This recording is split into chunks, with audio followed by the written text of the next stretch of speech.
अस्सलाम वालेकुम everyone. MU ABK high school Aligarh की तरफ से मैं प्रिंसिपल डॉक्टर समीना, और आज हम लोग बात करेंगे स्वच्छता पखवाड़ा के बारे में। स्वच्छता का पखवाड़ा का इस साल का 2021 का प्रोग्राम जो है, आज़ादी के अमृत महोत्सव के बहुत सारे प्रोग्राम्स जो इनिशिएट किए गए हैं उसमें से वन ऑफ द प्रोग्राम्स है।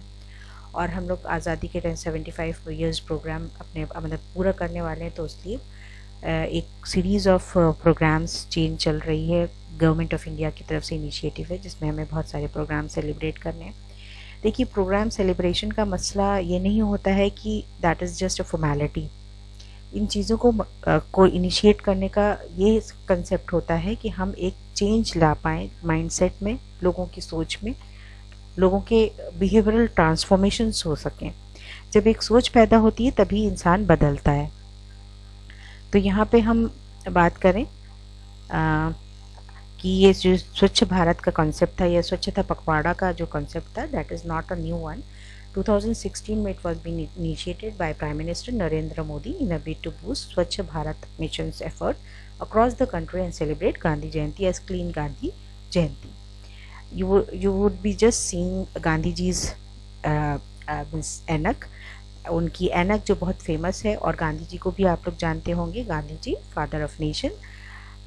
तो उनकी बर्थ एनिवर्सरी को सेलिब्रेट करने के लिए अराउंड 2 अक्टूबर के आसपास स्वच्छता पखवाड़ा के प्रोग्राम्स को और ज़्यादा इनिशिएट कर दिया जाता है, ताकि उनको हम एक ट्रिब्यूट दे सकें। He was father of nation and he had helped us out to get this freedom. और उसके सिवा उनकी जो और फिलॉसफीज़ थी, उनकी एजुकेशनल फिलॉसफीज़ भी थी और उनकी कुछ पर्सनल फिलॉसफीज़ भी थी, जिसमें cleanliness was one of the most important thing. He always promoted cleanliness. उनका मानना था कि सफाई बहुत रहनी चाहिए, and he never use to get dependent on others for getting cleanliness. यानी कुछ लोग होते हैं कि वो खुद सफाई नहीं करते, they want things to be cleaned. लेकिन गांधी जी का मसला ये था कि वो खुद से सफाई करते थे। अगर उनका टॉयलेट क्लीनर नहीं आता था तो ही use to clean his toilet himself. वो गंदगी में नहीं रहते थे। तो उनको एक ट्रिब्यूट, एक इंसान जिसको जो चीज़ पसंद होती है, जब उन उसको वो चीज़ करते हैं तो एक तरह से उसके लिए ट्रिब्यूट हो जाता है। तो it's just sort of tribute जिसमें हम ये एक्टिविटीज़ ऑर्गेनाइज की जा रही हैं। और ये ऑर्गेनाइज करने का सिर्फ एक कंसेप्ट यही है कि we could bring some change at mental level and we could make it out that all the citizens participate in making the country clean. Country को कोई भी एक ऑर्गेनाइजेशन क्लीन नहीं कर सकती। गवर्नमेंट अगर सिर्फ गवर्नमेंट की रिस्पॉन्सिबिलिटी हो जाएगी तो कभी भी कंट्री क्लीन नहीं होगी। आपने देखा होगा बाहर फॉरेन कंट्रीज़ में it's means the country is very clean. क्यों? क्योंकि वहाँ पे गवर्नमेंट सिर्फ का वो नहीं है responsibility, it's the responsibility of each and every citizen. In case you are been found littering anywhere, you can be find. और यहाँ पे ये सब चीज़ें नहीं होती है, इसी वजह से यहाँ पे गंदगी ज़्यादा है। तो Swachhta Pakhwada was launch by government of India in 2016 to ensure mass participation of citizens in Swachhta activities and to truly transform Swachh Bharat into citizens movement.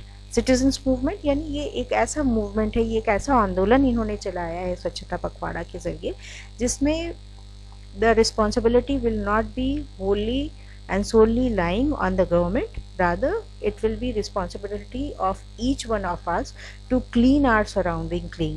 हम लोगों को पूरी बस अपने आसपास का, अपना घर, अपने आसपास का एरिया साफ रखें। ये नहीं है कि आप हर रोज़ बाहर निकल जाएं, लेकिन अगर हम हर इंसान, every one of us, each one of us, अगर हम सब लोग अपने अपना और अपने आसपास के घर की सफाई का ख्याल रखेंगे तो थोड़े दिन बाद हम लोग का आसपास का सारा एरिया ही साफ़ हो जाएगा। जो गंदगी, जो लिटरिंग आप देखते हैं, जो गार्बेज डंप देखते हैं, वो सारी चीज़ें ख़त्म हो जाएंगी। देखिए, कुछ चीज़ें इसमें होती हैं जो गवर्नमेंट करती है। गार्बेज आपने एक जगह डाल दिया, वो ले जा कर के डलवाना, वो दूसरी चीज़ होती है। एक होता है we keep on littering on roads and spoiling everything. सवेरे झाड़ू लग गया, घर में एक बार झाड़ू लग जाता है तो ऐसा तो नहीं होता है कि हम लोग को परमिशन मिल जाती है कि हम बस दिन भर जो भी खाते रहेंगे, कहीं भी फेंकते रहेंगे और फिर नेक्स्ट डे सफाई होगी। ऐसा कुछ नहीं होता है। तो हम जब अपने घर की क्लीनलीनेस का इतना ख्याल रखते हैं, या घर में मम्मी आपको डांटती होंगी अगर आप कोई सामान गंदगी, या आप अपने चॉकलेट के या चिप्स के पैकेट्स इधर उधर फेंकें या खा के कोई भी सामान कहीं रख दें, तो आपको डांट तो पड़ती होगी, है ना। तो घर को जिस तरह से साफ़ रखने की हमारी जिम्मेदारी होती है, उसी तरह हमें अपने घर के आसपास के सारे एरियाज़ को भी साफ़ करने की जिम्मेदारी होती है। ये नहीं है कि हम सफाई अपनी करें और अपना सारा गार्बेज जो है ले जा करके सड़क पर डंप कर दें। उसके लिए भी एक प्रॉपर प्लेस होता है। दो इट्स मीन्स हमारे कंट्री में इन सब चीज़ों का मैनेजमेंट भी अभी बहुत अच्छा नहीं है, लेकिन अपने तौर पे हम जितनी कोशिश कर सकते हैं उतनी हमें कोशिश करनी चाहिए। अब यहाँ स्वच्छता पखवाड़े में 3 चीज़ें हैं, clean India, healthy India and green India. अब क्लीन इंडिया में you have to keep cleaning your surrounding, आप अपना घर साफ़ रखिए, आसपास की जगह साफ़ रखिए, कूड़ा इधर उधर मत फेंकिए, है ना। और हेल्दी इंडिया के लिए भाई आप एक्सरसाइज करिए, अच्छी डाइट लीजिए, अच्छा मीन्स पानी साफ़ पीजिए। यही सारी चीज़ें होती हैं कि सैनिटाइजेशन वगैरह का ख्याल रखें, सफाई का ख्याल रखें, that is going to make you healthy. जब आप एक पहले हमारे आसपास की सराउंडिंग साफ़ हो, उसके बाद हम अच्छा खाना खा रहे हों, अच्छा पानी पी रहे हों, और एक अच्छी हवा के लिए फिर हमें ग्रीन इंडिया की ज़रूरत होती है। ठीक है, तो ये कंसेप्ट है यहाँ पे, ताकि हम सारे एस्पेक्ट्स पे काम करके एक पूरा कंसेप्ट निकल करके आए कि हाँ, our country could be clean, healthy and green. और इसमें सबसे पहले क्लीनलीनेस ड्राइव में आप देखें कि आजकल बहुत सारे जगह इनिशिएट किए जाते हैं प्रोग्राम, हर थोड़े थोड़े दिन बाद अवेयरनेस जनरेट किया जाता है कि कूड़ा इधर ऐसे नहीं डंप करना है, बाहर खुले में टॉयलेट के लिए नहीं जाना है, गंदगी इधर उधर नहीं डालनी है। बच्चे भी देख रहे होंगे, आपके स्कूल में भी इस तरह के प्रोग्राम इनिशिएट किए जाते हैं, तो आपको लगता होगा कि सिर्फ पढ़ाई स्कूल में क्यों नहीं होती है, इतना टाइम इन सब चीज़ों पे क्यों वेस्ट होता है। तो एक चीज़ जो बहुत इंपॉर्टेंट है वो ये है कि education is transformation of behavior. Education is not only completing your course, getting knowledge of your content, rather transformation of behavior is one of the most important thing that education bears. तो education वही है, education जो आपको बदल सके, आपकी सोच को बदल सके, आपके काम करने के तरीके को बदल सके, आपके नज़रियों को बदल सके। तो बहुत इंपॉर्टेंट है, और इसीलिए बच्चों को स्कूल में ये सारी चीज़ें सिखाई जाती है, क्योंकि जब उनके अंदर ये आदत बचपन से पैदा हो जाएगी कि नहीं साफ़ रखना है, कहीं गंदगी दिखी, कहीं पे भी आपको कोई रैपर दिख रहा है, आप उसे उठा करके डस्टबिन में डाल दें, या कहीं आप खुद जा रहे हैं बाहर, आप घर में हैं तब तो ठीक है, आपके घर में डस्टबिन होती है। At times you don't get dustbin outside, तो वहाँ पे क्या होता है, लोग सोचते हैं अरे भाई क्या है, आप कितनी देर पकड़े रहेंगे, फेंक देते हैं। तो ये नहीं करना चाहिए। We should try to keep something with us, हम अपने साथ एक ऐसा बैग रखें कभी हम बाहर जाएँ, और उसमें जितना भी हमारा इस तरह का यूजलेस आइटम है जिसको हमें डंप करना है, तो don't dump it on road और समवेयर एल्स, वो आप अपने साथ वापस ले आएँ। आप अपने घर की डस्टबिन का इस्तेमाल करेंगे, या once you get dustbin outside somewhere तो यू कैन यूज़ दैट, क्योंकि हमारे यहाँ रिसोर्सेज की वाकई में कमी है। बाहर आप जाएं, आपको हर थोड़ी देर बाद आपको डस्टबिन मिलता है, लेकिन यहाँ नहीं है तो कोई बात नहीं है। हमें उसके ऊपर ये नहीं करना है कि we have to keep means blaming government की they are not providing this. देखिए, अगर हम ब्लेम गेम खेलेंगे तो we'll never be able to achieve any goal. तो we just have to play our part well. हमें ये कोशिश करनी है कि हम अपना काम अच्छे से करते रहें। दूसरा क्या कर रहा है, that we don't have to bother. At times we you would have seen कि लोग कहते हैं अरे हम ही सिर्फ सफाई का ठेका हम नहीं ले रखा है, सारे लोग और गंदगी करेंगे, या हमने ये सारी गंदगी तो ऑलरेडी पड़ी है, इसमें हम 2 रैपर्स और डाल देंगे तो क्या हो जाएगा। तो देखिए, यही चीज़ ये होती है कि एक एक करके ही चीज़ें मीन्स वो मुट्ठी बनती है ना। हम लोग अगर एक एक इंसान अपनी अपनी रिस्पॉन्सिबिलिटी लेना शुरू कर दे, और थोड़े दिन बाद वो एक मास लेवल पे चीज़ हो जाए, सब लोगों को समझ में आ जाए कि हम सबको इसमें पार्टिसिपेट करना है, हम सबकी जिम्मेदारी है, कहीं पे भी गंदगी नहीं हो, कहीं पे भी हम कूड़ा नहीं डालें, कहीं पे भी हम लिटरिंग ना करें, और इस तरह का वेस्ट डंप ना करें, या मीन्स ओपन में आप टॉयलेट न जाएं। ये सारी चीज़ें अगर हम उन अच्छी हैबिट्स को कंज्यूम करते हैं या उसको अपना पार्ट ऑफ लाइफ बनाते हैं, तो after certain period of time we will see sort of change in the country also. हमारी कंट्री में भी वो चीज़ रिफ्लेक्ट करेगी कि हाँ, आपकी जो है सफाई हो रही है, उतना गंदा नहीं है ना। घर में भी आप देखिए, अगर आप घर में भी आप क्लीनलीनेस हैबिट्स नहीं फॉलो करते हैं तो घर पूरा का पूरा बिखरा रहता है। उसके बाद ये एक थोड़ी सी गाइडलाइन की, लुक फॉर डस्टबिन, मतलब बाहर आप कहीं जाएं तो don't litter your means waste, इसको इधर उधर ना डालें, डस्टबिन का इस्तेमाल करें। कोई चीज़ बाहर पड़ी हुई दिखाई दे रही है, आपको खुद दिखाई दे रही है, आपने नहीं फेंकी है, फिर भी कोई बात नहीं, आप उठा के उसे फेंक दीजिए डस्टबिन में। रीयूज़ एंड रिसाइकिल पेपर का वेस्ट जो हम जो बिल्कुल वेस्ट समझ करके उसको फेंक देते हैं, तो रिसाइकलिंग ऑफ पेपर के ऊपर भी हमें ध्यान देने की बात है। उसके बाद आप अपना स्टडी टेबल है, मतलब एक ही आदत डेवलप करने की बात है कि वंस आप अपने घर में भी अपनी टेबल्स को साफ़ रखिए, अपनी अलमीराज को साफ़ रखिए। एक सफाई की जो एक टेंडेंसी डेवलप होनी होती है, वो अगर हमारे अंदर डेवलप हो जाती है तो वो हम फिर वो that will be prevailing anywhere. ऐसा नहीं होगा कि फिर आप सिर्फ घर में ही करेंगे, फिर वो आप सफाई वो बाहर के लिए भी आपको लगेगा कि नहीं बाहर भी सफाई होनी चाहिए। तो यहाँ पे आप देखिए एक कूड़ा डालें, सिर्फ कूड़ेदान इस बात का रखें ध्यान। और कई सारी बार आपने स्टेशन वगैरह पे आप देखते हैं कई स्लोगन लगे रहते हैं कि वो सफाई, वो गंदगी जिसे आप छूना भी नहीं चाहते उसे आप ही के जैसा एक इंसान साफ करता है। तो ये सारी चीज़ें बहुत अच्छी होती हैं, और अगर आप कभी सोचें तो you can means you will never then means create a mess outside कि भाई वो गंदगी। बहुत सारी बार आप देखिए स्टेशंस वगैरह पे बहुत गंदगी होती है। क्यों होती है गंदगी? क्या वो सफाई करने वाले वो गंदगी करते? गंदगी तो हम लोग करते हैं ना, गंदगी तो हमारे जैसे लोग करते हैं। सफाई करने वाला वहाँ पे किसी भी पब्लिक प्लेस पे एक बार आएगा, सफाई करके जाएगा, वो सुबह से शाम तक तो नहीं रह सकता। तो that we have to keep in mind. And then there is health and hygiene. Health and hygiene में हमें हर चीज़ का ख्याल रखना है। अच्छी सारी good habits of taking bath, washing hands, उसके बाद अपना वॉशरूम प्रॉपर साफ रखना, और brushing teeth, everything this and that. And जब आपकी बॉडी क्लीन रहेगी उसके बाद आपके अंदर ज़्यादा जर्म्स नहीं होंगे, आप बीमार नहीं पड़ेंगे, है ना। तो वो बहुत ज़्यादा ज़रूरी है। उसके सिवा हेल्दी बॉडी के लिए आप योगा वगैरह कर सकते हैं, एक्सरसाइजेस कर सकते हैं, इसीलिए देखिए योगा डे मनाया जाता है। उसके सिवा सैनिटाइजेशन, सैनिटाइज वाटर, है ना, क्लीन ड्रिंकिंग वाटर की बात हम करते हैं कि हर लोगों के पास एक्सेसिबल होना चाहिए क्लीन ड्रिंकिंग वाटर। ख़राब पानी पीने से बहुत सारी बीमारियां हो जाती हैं लोगों को, तो वो ध्यान। वॉशरूम के बाद से आएँ या कहीं से भी कोई ऐसा काम करके आएँ तो आप अपने हाथ बहुत अच्छे से धोएं।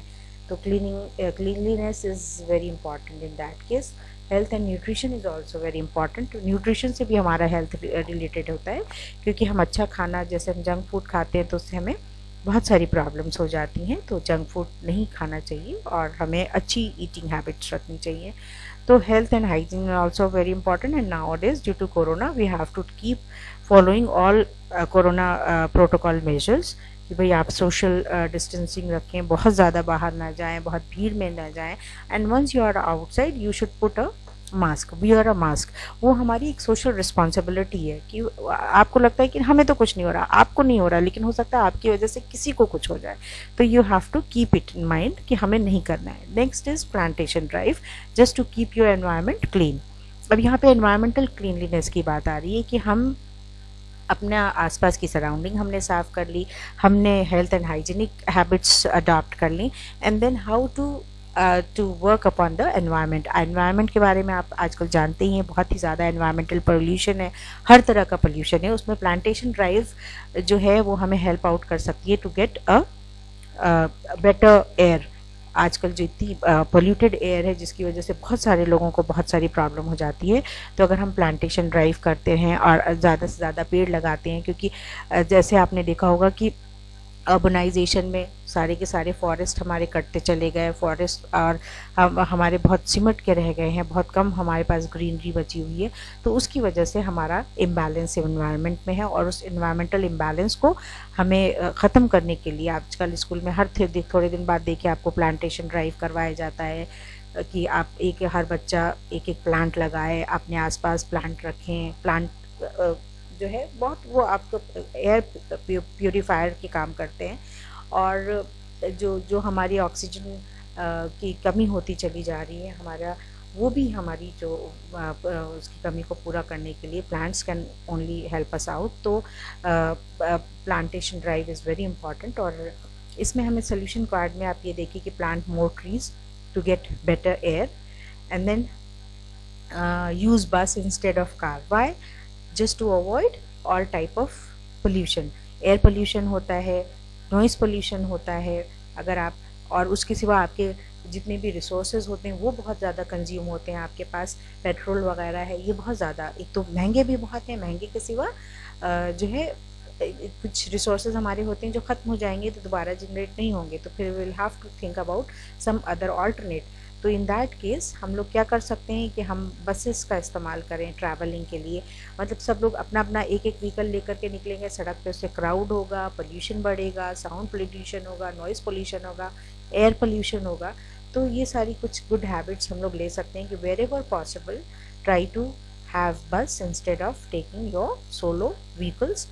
Then don't dump garbage in lakes. जो गार्बेज हम लेक्स में डालते हैं उससे सारे हमारे जितने वहाँ के एनिमल्स होते हैं, फिशेस हैं, ये सारी चीज़ें उन लोगों को बड़ा हार्म होता है, चोकिंग हज़ार्ड हो जाता है, बहुत सारे उन लोगों को बीमारियाँ हो जाती हैं। तो that we have to keep in mind कि हम कहीं पे भी जैसे हम लेक्स वगैरह के पास जाते हैं, वहाँ पे गए, पिकनिक मनाने गए, वहाँ पे हम सारी चीज़ें डंप करके चले आते हैं, बारिश हुई वो सारी चीज़ें बह करके पानी में चली जाती हैं, दैट क्रिएट्स अ मेस, और उसमें बहुत सारे जानवर वहाँ के जो है मर जाते हैं। तो ये हमें ध्यान रखना है, हमें हर चीज़ का ध्यान रखना है ना।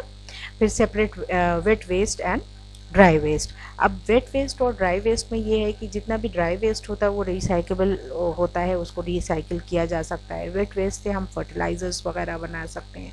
तो अगर हम वो अपनी एक हैबिट, अब आपने देखा होगा कई सारी जगह दो दो डस्टबिन रखा होता है, एक वेट के लिए रखा होता है और एक ड्राई के लिए होता है। इन case you don't get that, then also you should keep separating your garbage कि हाँ भाई ये हमारा जो है ये सूखा गार्बेज है या प्लास्टिक वाला आइटम ये इस तरह का है, तो हम इसको इस वाले में डालेंगे ताकि इसकी वो सारा गार्बेज जुट करके फिर गवर्नमेंट की तरफ से यहाँ पे इनिशिएटिव बहुत ज़रूरी है। ये वाला इनिशिएटिव हम नहीं ले सकते क्योंकि गार्बेज ले जा करके एक जगह पे उसको पहुँचाना जहाँ रिसाइकलिंग हो, वो उसमें हमारा इंडिविजुअल पार्टिसिपेशन उतना नहीं काम करेगा। हमारा पार्टिसिपेशन सिर्फ वहाँ तक है कि हाँ हम चीज़ों को उसके प्रॉपर जगह तक पहुँचा दें, वहाँ से फिर गवर्नमेंटल एजेंसीज आएँ और वो पिक करके ले जाएं। जो हमारे यहाँ अभी उसका इंतज़ाम नहीं है, लेकिन फिर भी हम जो कर सकते हैं वो हम करें, जो गवर्नमेंट जितना अपने आप को इम्प्रूव कर पाएगी वो कर लेगी, है ना।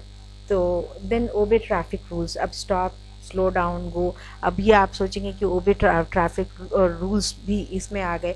देखिए हर चीज़ हमारी सेफ्टी से जुड़ी हुई है, हमारी हेल्थ से जुड़ी हुई है, तो कहीं ना कहीं traffic rules are also very important.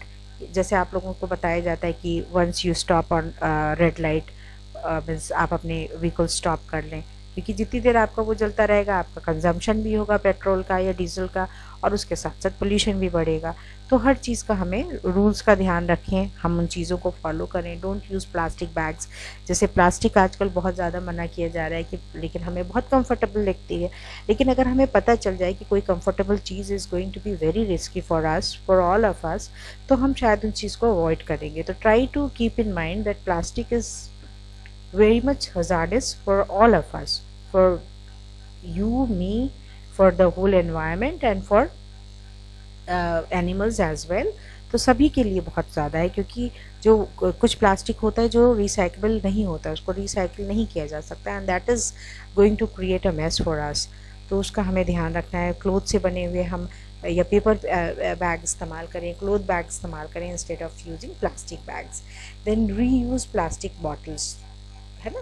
Plastic bottles में उन सब चीज़ों की रिसाइकलिंग करके उसका इस्तेमाल किया जाए, यानी उस तरह का हम प्लास्टिक इस्तेमाल करें जो रिसाइकेबल है, ताकि वो वही उसी से हम नया नया सामान जनरेट करते रहें। आजकल बहुत सारी टेक्नोलॉजीज़ हैं, बहुत सारी इस पर वर्कआउट किया जा रहा है और लगातार इस चीज़ को प्रमोट भी किया जा रहा है कि how could we get better solution to reuse all these waste. अभी आपके स्कूल में भी प्रोग्राम होता है, बेस्ट आउट ऑफ वेस्ट की एक्टिविटीज़ कराई जाती हैं। उसमें ये होता है कि जो चीज़ें आपकी बिल्कुल यूजलेस हैं, how to utilise that and how to make use of it, ताकि हम उसी चीज़ का इस्तेमाल करते रहें। वो चीज़ें हमारे ऐसा ना हो कि कुछ टाइम बाद, क्योंकि आपने सुना होगा ना कि प्लास्टिक कभी डैमेज नहीं होगी, तो डैमेज नहीं होगी तो वो बढ़ती चली जाएगी, बढ़ते बढ़ते बढ़ते एक टाइम आएगा कि हमारे लिए भी जगह नहीं रहेगी, है ना। तो वो उस प्रॉब्लम को सॉर्ट आउट करने के लिए रिसाइकेबल प्लास्टिक बॉटल्स या प्लास्टिक का कोई भी सामान जो हो वो रिसाइकेबल हो। थोड़ा सा महंगा होता है, लेकिन वो हमारे लिए ज़्यादा वो अच्छा होता है कि हम उसको दोबारा से उसको रिसाइकिल करके इस्तेमाल कर सकते हैं, and that can be used again. और यहाँ पे ये तो नेक्स्ट है कि भाई you can give your own solutions, and then we are going to lastly talk about this concept of 5S is 5S is a workplace organization method that uses a list of 5 Japanese words. अब यहाँ पे 5 Japanese words जो है उसको ऊपर वाले आप column में देख रहे होंगे, sort, set in order, shine, standardize and sustain.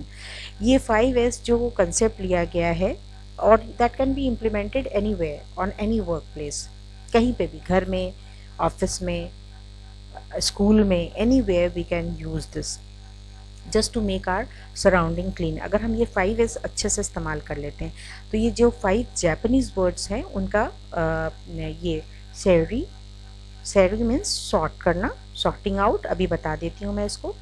Set ऑन, सेट इन ऑर्डर, सैशो, शाइन, सेकेत्सु, स्टैंडर्डाइज, शित्सुके. शित्सुके मीन्स सस्टेन. ये 5 वर्ड्स हैं. सबसे पहले सॉर्ट करना, यानी when in doubt move it out, red tag technique. अब ये रेड टैग टेक्निक क्या है, ये सॉर्टिंग क्या होता है? सॉर्टिंग में से ये देखना होता है हमें कि हमारे लिए क्या चीज़ इस्तेमाल की है और क्या चीज़ इस्तेमाल की नहीं है. जो चीज़ इस्तेमाल की है उसे हमें अपने पास रखना चाहिए और जो चीज़ इस्तेमाल की ना हो उसको हमें डिस्पोज ऑफ कर देना चाहिए. क्योंकि अगर हम चीज़ें लगातार इकट्ठा कर करके अपने पास रखते रहेंगे तो there will be a time once will not be having a place or everything will be in a mess. आप अपने घर में भी देखें, अगर मान लीजिए आपके पास for example on your table you have 10, 15 और 100 pencils with you, तो how will it be possible for you to manage that on your table? Study table पे आप तो नहीं कर पाएंगे. तो सॉर्टिंग आपको करनी पड़ेगी कि भाई आपको इसमें से कितनी ज़रूरत है, कितनी सही है, जो ख़राब हो गई हैं.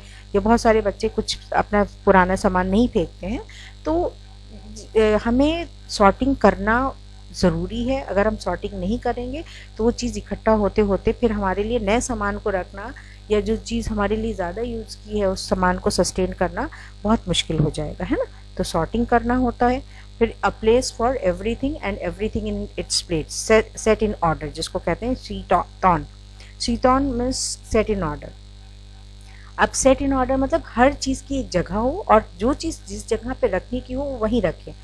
आप अपनी टेबल पे, स्टडी टेबल पे भी अगर आप बात करें कि अगर आपको पता हो कि मतलब आपको कोई सामान ढूंढना, मान लो रेज़र या शार्पनर ढूंढना है एंड योर टेबल इज़ थोड़ी सी बड़ी हो और उस पर बहुत सारा सामान हो, तो it will be very difficult for you to even search out your eraser और शार्पनर, है ना.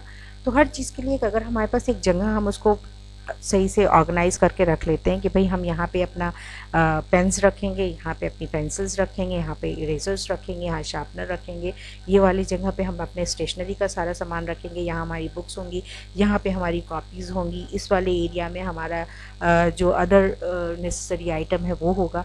तो उसमें हमें चीज़ें ढूंढने में आसानी हो जाती है ना. तो सेट इन ऑर्डर यानी keeping everything on its proper place. हर की चीज़ के लिए एक प्रॉपर प्लेस सेट होना चाहिए, आपके दिमाग में वो बना होना चाहिए कि जैसे हमारे घर में भी हमें पता होता है कि भाई टूल बॉक्स कहाँ रखा है या हमारी सीजर्स कहाँ रखी हुई हैं, या अगर हमें कोई क्लीनिंग का आइटम चाहिए तो हमें कहाँ मिलेगा. क्लीनिंग का आइटम होगा तो हम वॉशरूम में जा कर के ढूंढेंगे, हम जा कर के अपने बेडरूम्स में नहीं ढूंढेंगे, है ना. तो हर चीज़ का एक सेट प्लेस होना चाहिए. अगर सेट प्लेस होगा तो it will be very easy for you to search out the things and without getting into trouble. Then third one is शीशो, that is shine, clean and inspect और inspect through cleaning, यानी चीज़ों की सफाई, हर चीज़ की सफाई. उसमें आपके यूटेंसिल्स की भी सफाई है, उसमें आपकी टेबल की भी सफाई है, उसमें जहाँ पे जो जिस जगह पे वर्क प्लेस जो आपका हो, हर इंसान का मतलब हर चीज़ हमारे लिए अलग अलग एरियाज़ हैं जहाँ पे हमें अपना वो देखना होता है. हर जगह की सफाई होती है, घर में अलग तरह की सफाई होती है, ऑफिस में अलग तरह की सफाई होती है. तो things are to be clean and they should shine like anything. तो एक सफाई का ये भी तरीका है. Then make up the rules, follow and enforce them, that is standardize. सीकेत्सु, दैट इज स्टैंडर्डाइजेशन, यानी जो भी हम रूल बनाएं उसको हम फॉलो करें और उसके बाद उसके ऊपर उसको वी शुड इन्फोर्स देम. यानी ये नहीं कि रूल तो हमने बना लिया कि हम ये करेंगे लेकिन we don't follow, it will be of no use. Very important to keep following the rules. So standardization is making rules and following that. And then part of that last is सुके शित्सुके is sustaining, यानी part of daily work and it becomes a habit. यानी कोई भी चीज़ जो हमने rule बनाया था, जो स्टैंडर्डाइज किया था कि ये हम करेंगे, if we keep on doing it, मान लीजिए हमने हैबिट अपनी, हमने सोचा कि हाँ ठीक है every day will be doing 15 minutes exercise, हम योगा करेंगे, लेकिन अगर हम उसको अपना पार्ट ऑफ लाइफ या मीन्स अपनी उसमें शामिल नहीं करते हैं अपने लाइफस्टाइल में, तो it will be of no use, यानी उसका कोई इस्तेमाल नहीं है। तो सॉर्टिंग बहुत ज़रूरी है, उसके बाद चीज़ों को उनकी जगह पे रखना, उनकी सफाई करना, जो रूल्स बनाए उनको बनाने के बाद उनको अपनी आदत में शामिल करके उसका इस्तेमाल करते रहना। That is 5 S for better results, right. तो when you refuse to reuse it's our India you abuse, ये एक उन्होंने स्लोगन दिया हुआ है, sort of slogan that is there. तो ये 5 S अगर हम इस्तेमाल करते हैं तो we can hope for the best, that we can move towards a better India, and this is the only concept of all these things. I hope कि आप लोग अपनी सोचों में और सोचने के तरीक़े में हर तरह से कोशिश करेंगे कि हम अपना कंट्रीब्यूशन दे सकें towards making our means country a better place to live. Thank you very much. Assalamu alaikum.